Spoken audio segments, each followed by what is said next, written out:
नमस्कार मित्रों। आज हम श्री रामकृष्ण वचनामृत में जानेंगे कि ईश्वर दो बार हंसते हैं। कब? क्या संसार सचमुच मिथ्या है और विवेक क्या है? और इसके अतिरिक्त ढेर सारा ज्ञान। कृपया ध्यान से सुनें और श्रद्धा पूर्वक सुनें। तो आइए चलते हैं श्री रामकृष्ण वचनामृत रूपी इस वट वृक्ष के तले। आज कार्तिक की कृष्ण चतुर्दशी 28 नवंबर 1883 दिन बुधवार है। आज कुछ भक्त कमल कुटीर के पूर्व वाले रास्ते पर टहल रहे हैं, जैसे व्याकुल हो किसी की प्रतीक्षा कर रहे हो। कमल कुटीर के उत्तर की तरफ मंगलबाड़ी है। वहाँ बहुत से ब्रह्म भक्त रहते हैं। कमल कुटीर में केशव रहते हैं। उनकी पीड़ा बढ़ गई है। कितने ही लोग कहते हैं अब की बार शायद वे ना बचेंगे। श्री रामकृष्ण केशव को बहुत प्यार करते हैं। आज उन्हें देखने के लिए आने वाले हैं। वे दक्षिणेश्वर काली मंदिर से आ रहे हैं, इसीलिए भक्त लोग उनकी बाट जोह रहे हैं। कमल कुटीर सर्कुलर रोड के पश्चिम ओर है, इसीलिए भक्त महोदय रास्ते में हो टहल रहे हैं। वे 2 बजे दिन से प्रतीक्षा कर रहे हैं। कितने ही लोग जाते हैं, वे उन्हें देख भर लेते हैं। उत्तर से दक्षिण की ओर कितनी ही गाड़ियां आ रही हैं। भक्त एक एक बार देख रहे हैं वे आ रहे हैं या नहीं। शाम हो आई, 5 बज गए। इसी समय श्री रामकृष्ण की गाड़ी भी आ पहुंची। 7 लाटू तथा 2 भक्त और भी हैं। राखाल भी आए हैं। केशव के घर के आदमी आकर श्री रामकृष्ण को अपने साथ ऊपर ले गए। बैठक खाने के दक्षिण ओर वाले बरामदे में एक पलंग रखा हुआ था। उसी पर श्री रामकृष्ण को उन्होंने बिठाया। श्री रामकृष्ण बड़ी देर से बैठे हैं। आप केशव को देखने के लिए अधीर हो रहे हैं। केशव के शिष्यगण विनीत भाव से कह रहे हैं कि वे अभी थोड़ा विश्राम कर रहे हैं, थोड़ी ही देर में आने वाले हैं। केशव की पीड़ा इतनी बड़ी हुई है कि दशा संकटापन्न हो रही है, इसलिए उनकी शिष्य मंडली और घरवाले इतनी सावधानी से काम कर रहे हैं। परंतु श्री रामकृष्ण केशव को देखने के लिए उत्तरोत्तर अधीर हो रहे हैं। श्री रामकृष्ण केशव के शिष्यों से, क्यों जी, उनके आने की क्या आवश्यकता है? मैं ही क्यों ना भीतर चला जाऊं? प्रसन्न, अब वे थोड़ी देर में आते हैं। श्री रामकृष्ण, जाओ, तुम ही लोग ऐसा कर रहे हो, मैं भीतर जाता हूं। प्रसन्न श्री रामकृष्ण को बातों में बहलाने के इरादे से केशव की बातें कर रहे हैं। प्रसन्न, उनकी अवस्था एक दूसरे ही प्रकार की हो गई है। आपकी तरह माँ से बातचीत करते हैं। माँ जो कुछ कहती है उसे सुनकर कभी हंसते हैं तो कभी रोते हैं। केशव जगन माता के साथ बातचीत करते हैं, हंसते हैं, रोते हैं। यह सुनते ही श्री रामकृष्ण भावावेश में आ गए। देखते ही देखते समाधिस्थ हो गए। श्री रामकृष्ण समाधिस्थ हैं। जाड़े का समय है। हरी बनात का कुर्ता पहने हुए हैं, ऊपर से एक शॉल डाले हुए हैं। उन्नत देह, दृष्टि स्थिर हो रही है, बिल्कुल ही मग्न है। बड़ी देर तक यह अवस्था रही, समाधि छूटती ही नहीं। संध्या हो आई। श्री रामकृष्ण कुछ प्रकृतिस्थ हुए। पास के बैठक खाने में दीप जलाया जा चुका है। श्री रामकृष्ण को उसी कमरे में बिठाने की चेष्टा की जा रही है। बड़ी कठिनाई से लोग उन्हें बैठक खाने के कमरे में ले गए। कमरे में बहुत सी चीज़ें हैं, कोच, टेबल, कुर्सी, गैस बत्ती आदि। श्री रामकृष्ण को लोगों ने एक कोच पर ले जाकर बैठाया। कोच पर बैठते ही श्री रामकृष्ण फिर बाह्य ज्ञान रहित भावाविष्ट हो गए। कोच पर दृष्टि डालकर आवेश में मानो कुछ कह रहे हैं। पहले इन सब चीज़ों की आवश्यकता थी, अब क्या आवश्यकता है? राखाल को देखकर, राखाल तू भी आया है? कहते ही कहते फिर ना जाने क्या देख रहे हैं। कहते हैं, यह लो माँ आ गई, और अब बनारसी साड़ी पहनकर क्या दिखलाती हो? माँ गोलमाल ना करो, बैठो बैठो भी। श्री रामकृष्ण पर महाभाव का नशा चढ़ा हुआ है। कमरे में प्रकाश भर रहा है। ब्रह्म भक्त चारों ओर से घेरे हुए हैं। लाटू, राखाल, मास्टर आदि सब पास बैठे हुए हैं। श्री रामकृष्ण भावावस्था में आप ही आप कह रहे हैं, देह और आत्मा, देह बनी है और बिगड़ भी जाएगी, आत्मा अमर है। जैसे सुपारी, पकी सुपारी छिलके से अलग रहती है। कच्ची अवस्था में फल और छिलके को अलग अलग करना बड़ा कठिन है। उनके दर्शन करने पर, उन्हें प्राप्त करने पर देह बुद्धि दूर हो जाती है। तब समझ में आ जाता है कि आत्मा पृथक है और देह भी। केशव कमरे में आ रहे हैं, पूर्व ओर के द्वार से आ रहे हैं। जिन लोगों ने उन्हें ब्रह्म समाज मंदिर में अथवा टाउन हॉल में देखा था, वे उनकी अस्थि चर्मावशिष्ट मूर्ति देखकर चकित हो गए। केशव खड़े नहीं हो सकते, दीवार के सहारे आगे बढ़ रहे हैं। बहुत कष्ट करके कोच के सामने आकर बैठे। श्री रामकृष्ण इतने ही में कोच से उतरकर नीचे बैठे। केशव श्री रामकृष्ण के दर्शन पाकर भूमिष्ठ हो बड़ी देर तक उन्हें प्रणाम करते रहे। प्रणाम करके उठकर बैठ गए। श्री रामकृष्ण अब भी भावावेश में हैं। आप ही आप कुछ कह रहे हैं। श्री रामकृष्ण माता के साथ बातचीत कर रहे हैं। अब केशव ने उच्च स्वर से कहा, मैं आया, मैं आया। यह कहकर उन्होंने श्री रामकृष्ण का बायां हाथ पकड़ लिया और उसी हाथ पर अपना हाथ फेरने लगे। श्री रामकृष्ण भावावेश में पूरे मतवाले हो गए हैं। आप ही आप कितनी ही बातें कर रहे हैं। भक्तगण निर्वाक होकर सुन रहे हैं। श्री रामकृष्ण, जब तक उपाधि है तभी तक अनेक का बोध हो सकता है, जैसे केशव, प्रसन्न, अमृत, ये सब। पूर्ण ज्ञान होने पर एकमात्र चैतन्य ही बोध होता है। पूर्ण ज्ञान होने पर मनुष्य देखता है वही एकमात्र चैतन्य। यह जीव प्रपंच, ये 24 तत्व बने हैं, परंतु शक्ति की विशेषता पाई जाती है। यह सच है कि सब कुछ वे ही बने हैं, परंतु कहीं तो उनकी शक्ति का प्रभाव अधिक है और कहीं कम। विद्यासागर ने कहा था, क्या ईश्वर ने किसी को अधिक शक्ति और किसी को कम शक्ति दी है? मैंने कहा, अगर ऐसा ना होता तो एक आदमी 50 आदमियों को हराता कैसे? और तुम्हें भी फिर क्यों हम लोग देखने आते? वे जिस आधार में अपनी लीला का विकास दिखलाते हैं, वहाँ शक्ति की विशेषता रहती है। जमींदार सब जगह पर रहते हैं, परंतु उन्हें लोग किसी खास बैठक खाने में अक्सर बैठते हुए देखते हैं। ईश्वर का बैठक खाना भक्तों का हृदय है। वहाँ अपनी लीला दिखाना उन्हें अधिक पसंद है। वहाँ उनकी विशेष शक्ति अवतीर्ण होती है। इसका लक्षण क्या है? जहाँ कार्य की अधिकता है वहाँ शक्ति का विशेष प्रकाश है। यह आद्या शक्ति और परब्रह्म दोनों अभेद हैं। एक को छोड़ दूसरे का चिंतन नहीं किया जा सकता।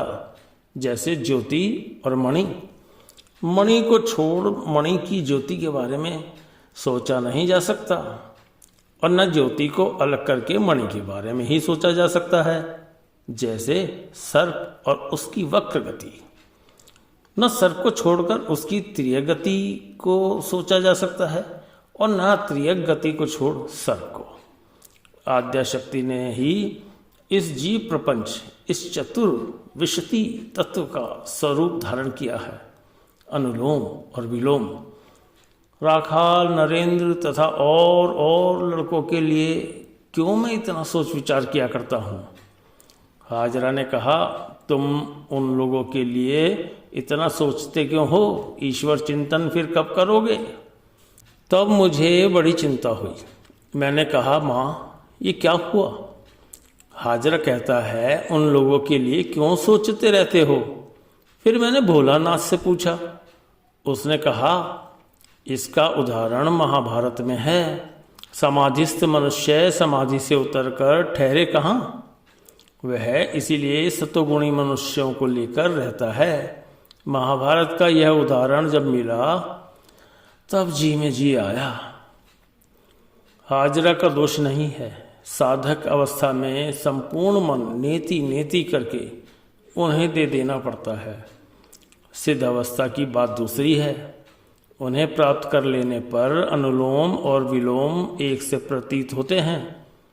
मट्ठा अलग करने पर जब मक्खन मिलता है तब जान पड़ता है कि मट्ठे का ही मक्खन है और मक्खन का ही मट्ठा। तब ठीक ठीक समझ में आता है कि सब कुछ वे ही हुए हैं। कहीं उनका अधिक प्रकाश है और कहीं कम। उन्हें प्राप्त कर लेने पर फिर सभी वस्तुओं में उनके दर्शन होते हैं। मनुष्य के भीतर उनका अधिक प्रकाश है। मनुष्यों में सतोगुणी भक्तों में उनका और अधिक प्रकाश रहता है, जिनमें कामिनी और कांचन के भोग की बिल्कुल ही इच्छा नहीं रहती। समाधिस्थ मनुष्य जब उतरता है तब भला कहाँ ठहरे, किस पर अपना मन रमाए? कामिनी और कांचन का त्याग करने वाले सतोगुणी शुद्ध भक्तों की आवश्यकता उन्हें इसीलिए होती है, नहीं तो फिर वे क्या लेकर रहें? जो ब्रह्म है वे ही आद्य शक्ति भी। जब वे निष्क्रिय हैं तब उन्हें ब्रह्म कहते हैं, पुरुष कहते हैं। जब सृष्टि स्थिति प्रलय ये सब करते हैं तब उन्हें शक्ति कहते हैं, प्रकृति कहते हैं। पुरुष और प्रकृति। जो पुरुष है वे ही प्रकृति भी, आनंदमय और आनंदमयी। जिसे पुरुष ज्ञान है उसे स्त्री ज्ञान भी है। जिसे पिता का बोध है उसे माता का भी बोध है। जिसे अंधेरे का ज्ञान है उसे उजाले का भी ज्ञान है। जिसे रात का ज्ञान है उसे दिन का भी ज्ञान है। और जिसे सुख का ज्ञान है उसे दुख का भी। यह बात समझे केशव? जी हाँ, समझा। श्री राम कृष्ण। माँ? कौन सी माँ?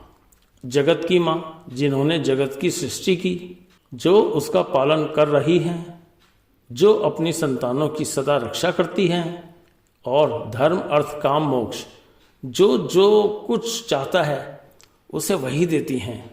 जो उनकी यथार्थ संतान है वह उन्हें छोड़कर नहीं रह सकती। उसकी माता ही सब कुछ जानती है।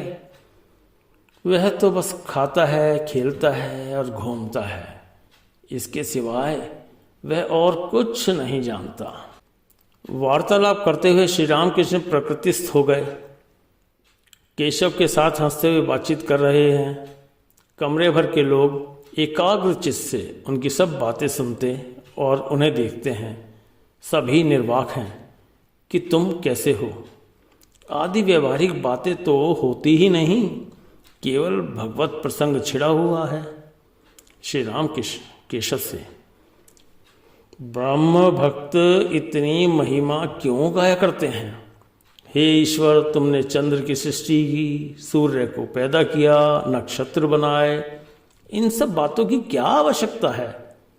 बहुत से लोग बगीचे की भी प्रशंसा करते हैं, पर मालिक से कितने लोग मिलना चाहते हैं? बगीचा बड़ा है या मालिक? शराब पी चुकने पर कलवार की दुकान में कितने मन शराब है, इसकी जांच पड़ताल से हमारा क्या काम?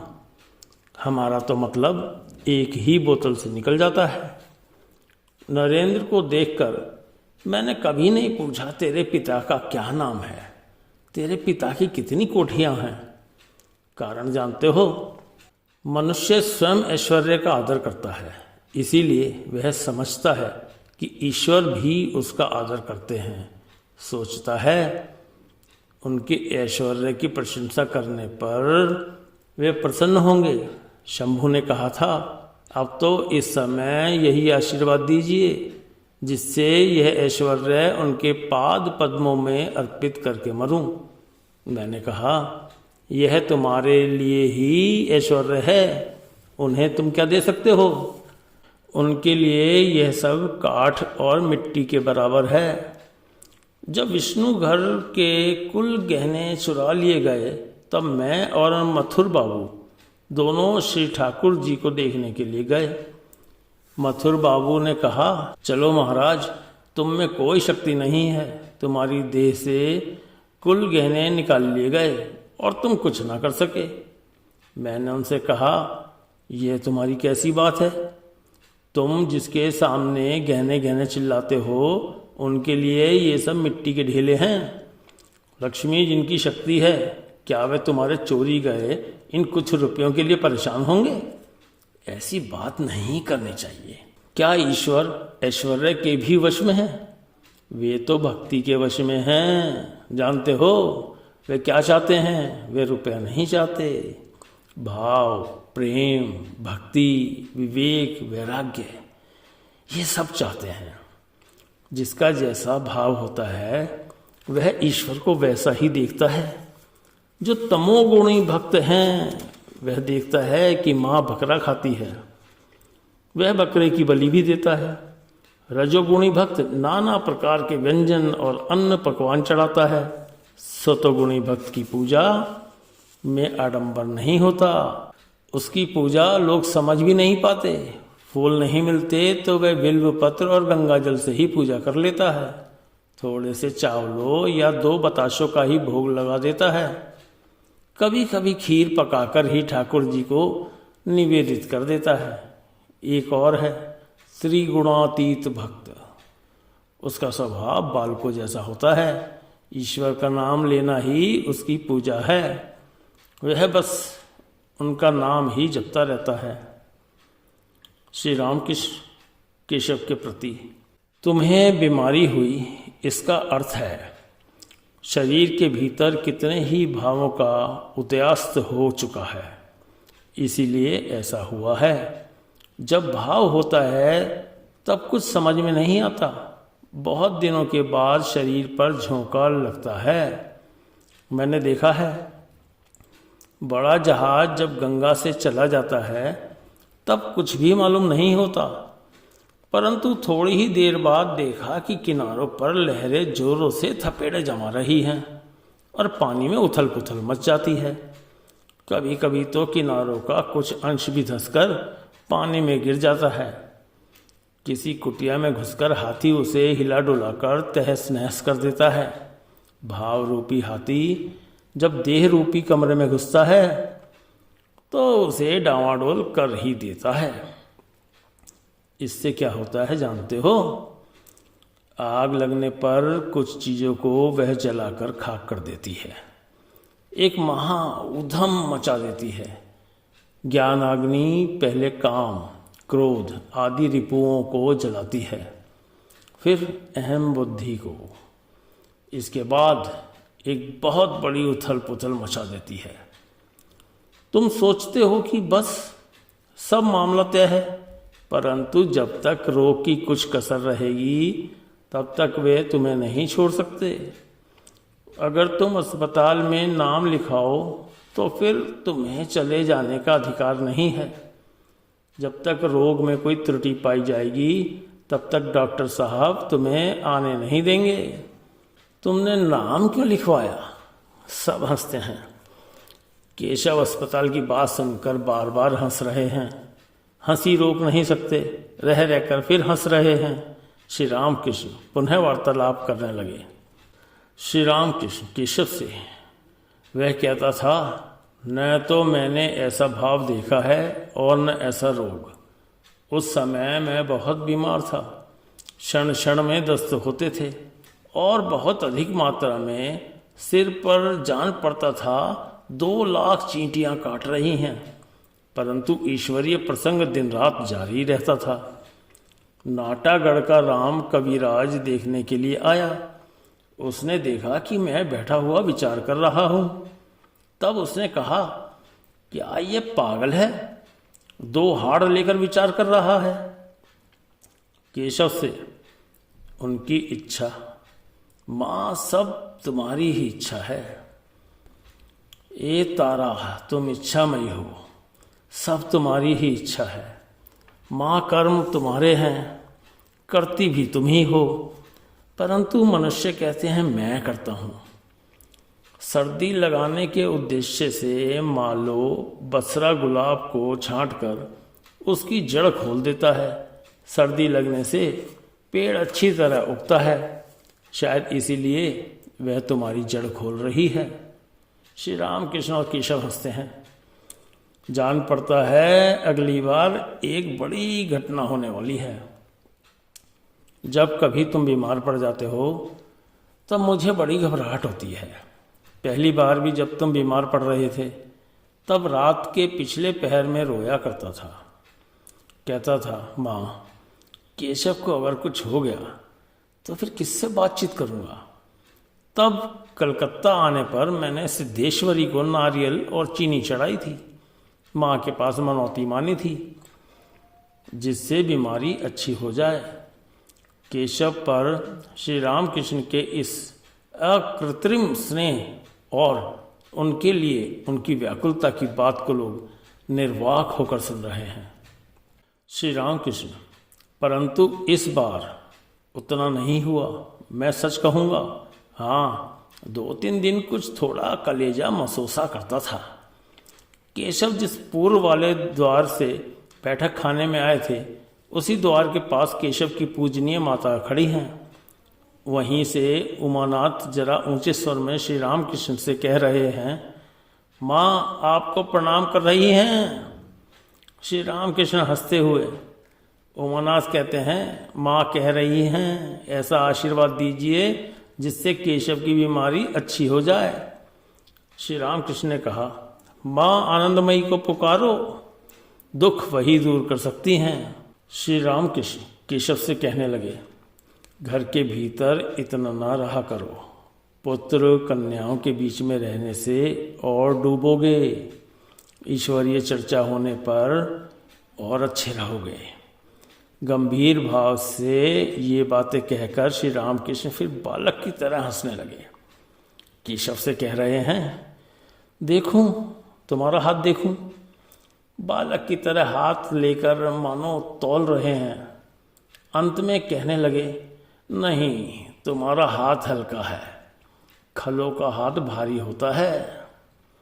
उमानाथ दरवाजे से फिर कहने लगे, माँ कह रही हैं केशव को आशीर्वाद दीजिए। श्री रामकृष्ण गंभीर स्वरों में, मेरी क्या शक्ति है, वे ही आशीर्वाद देंगी। माँ अपना काम तुम करती हो, लोग कहते हैं मैं कर रहा हूँ।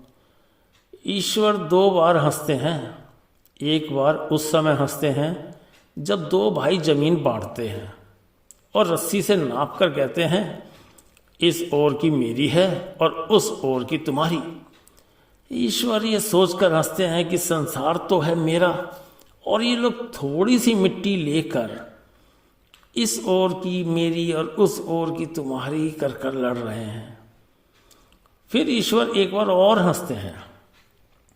बच्चे की बीमारी बढ़ी हुई है, उसकी माँ रो रही है। वैद्य आकर कह रहा है, डरने की क्या बात है माँ, मैं अच्छा कर दूंगा। वैद्य नहीं जानता कि ईश्वर यदि मारना चाहे तो किसकी शक्ति है जो अच्छा कर सके। ठीक इसी समय केशव बड़ी देर तक खांसते रहे। वह खांसी रुकती ही न थी। खांसने की आवाज़ से सबको कष्ट हो रहा है। बड़ी देर तक बहुत कुछ कष्ट झेलते रहने के बाद खांसी कुछ बंद हुई। केशव से अब और नहीं रहा जाता।